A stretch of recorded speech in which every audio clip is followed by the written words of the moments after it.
There is a technique that I used to teach myself C++, JavaScript, Java, Python, linear algebra, and in the future, string theory.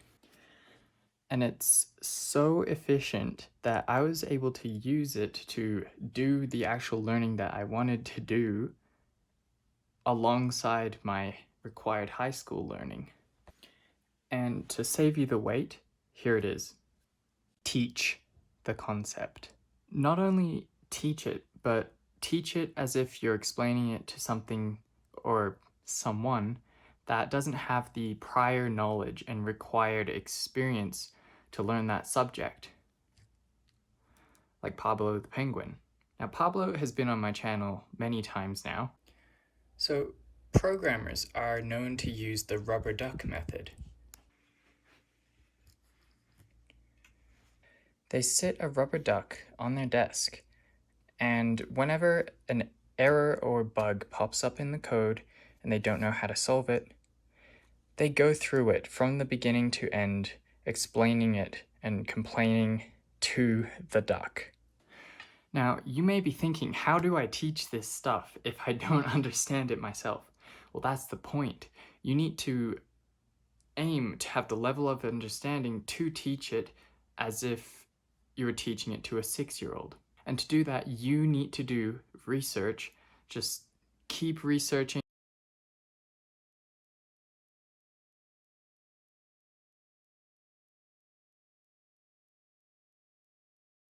until you can explain it to a 6-year-old. And then once you've written down, so you write down your explanation of a concept, go back, and if it doesn't make sense, or if you found gaps in your knowledge, which you definitely will, because it critically tests how you think about a subject.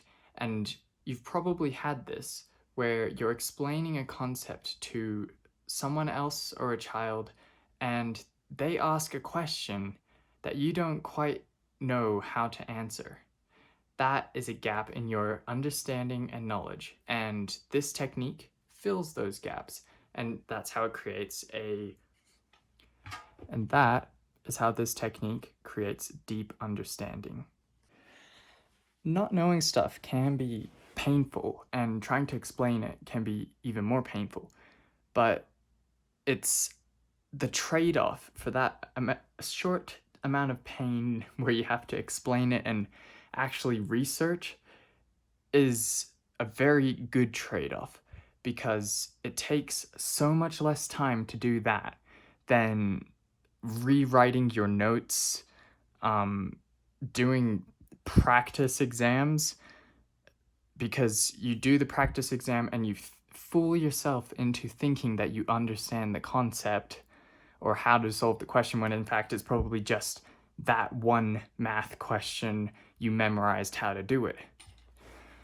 I figured this technique out by myself, as I'd been doing it since I was around 12. I was teaching my friends math, and I found that I loved teaching it because it helped me. I had these moments where I was with them and they'd ask questions and I'd have to really think, wait, how does that actually work? And you go deeper and deeper and deeper, and you just totally understand a concept. It's amazing. But if you want to do more research on this topic, it actually is a thing. It's known as the Feynman Technique. So you can look up the Feynman Technique, and I'll attach some links in the description of this video, and you can go check those out.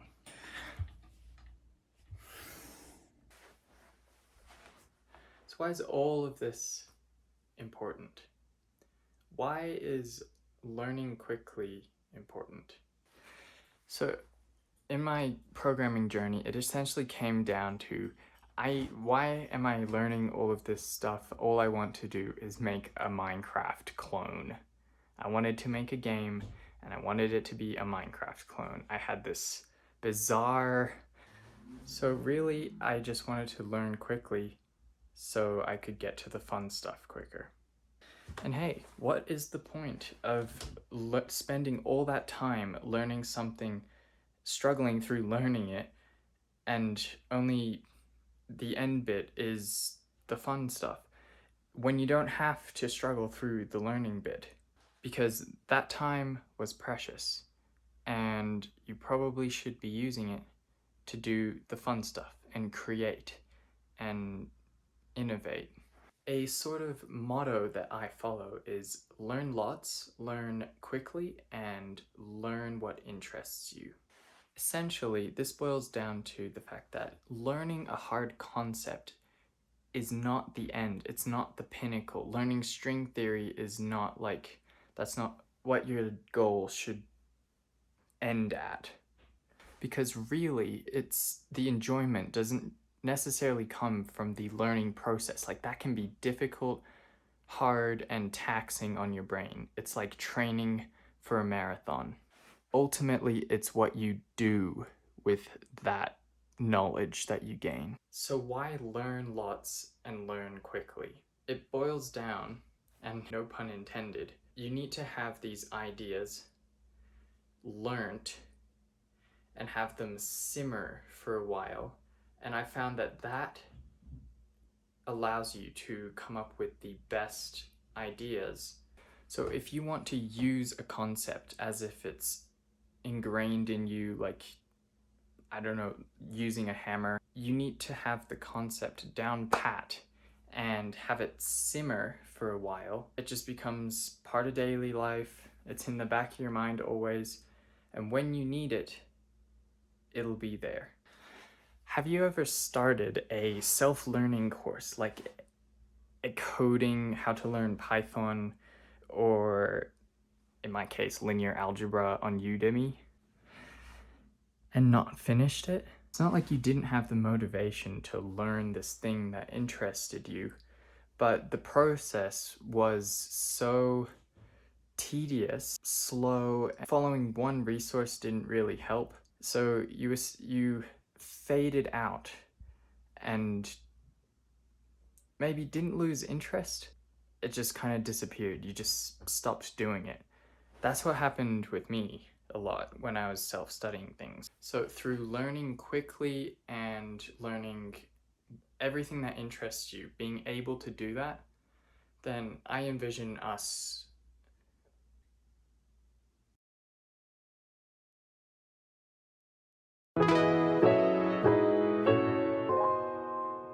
the researching part is where you're learning. And if you can't do the researching part, then the Feynman technique kind of stops right at that point. So what I'm about to show you is something I'm creating that's a possible solution to this issue. Here we go.